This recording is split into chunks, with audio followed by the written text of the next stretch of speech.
not be silent. We will raise the voice of Gaza. Let's connect this now to what's happening quite literally yesterday in your country. This is from the New York Times.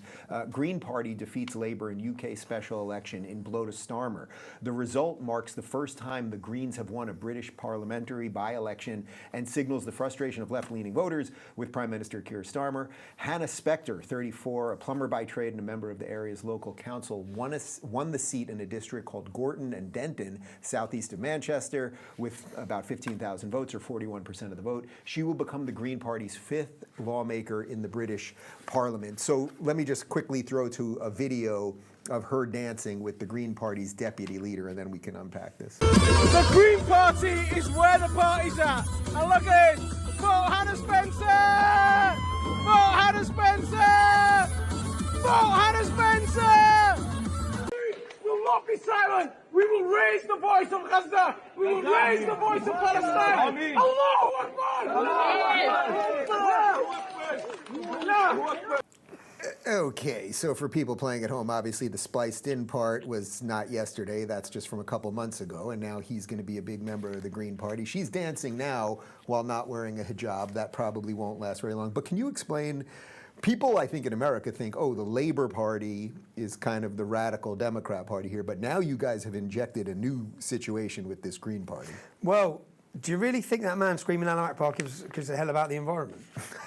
Is that what Are you telling me that guy doesn't like gays? Come on now, come on. So I'll tell you what's happened. So basically the Labour Party were importing, and the governments were importing through mass open border immigration, the Pakistani communities, the Muslim communities, because they organised themselves like a military fashion.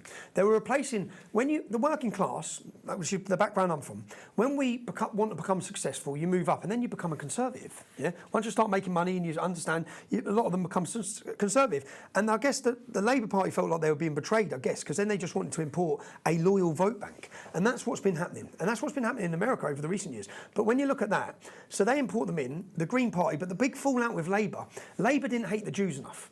So, but in our whole election last time was about Gaza.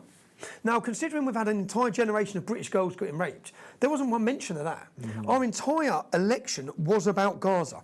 And that's because Labour didn't hate the Jews enough, didn't hate Israel enough. So then what happened is you had independence. Even though there's an extreme amount of Even though they hate them. Like that's basically the party platform and not enough. Corbyn, who's out, but like this is what they've been doing for 10 years. Yeah, but not enough. Yeah. Not enough. So then you had independence stand, and we had 5 pro-Hamas independent people elected to Parliament.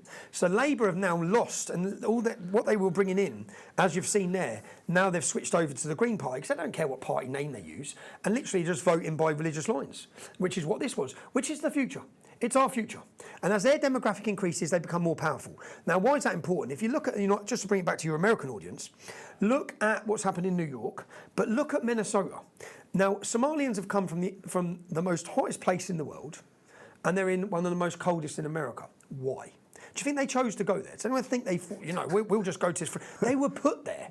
They're imported in. It's all planned, and they're placing them in places strategically for the voting bank because they know that their community will go like this and go like this and go like this. And when they do, they vote for who they're told to vote for. You don't. Did you hear the voting rates in this?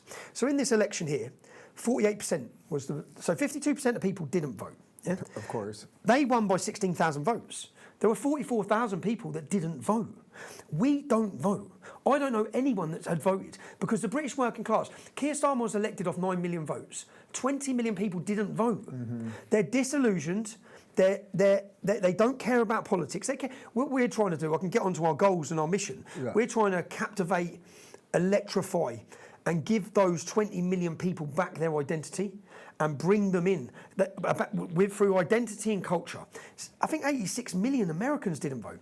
Now, you might think that doesn't matter. It does when 90% of the Muslim community vote, because that's why they get the deals. That's why they're being surrendered to. That's why. And in your swing states in the United States, I looked at the immigration rates for asylum seekers, for migrants that were being brought in. It's 700% increase.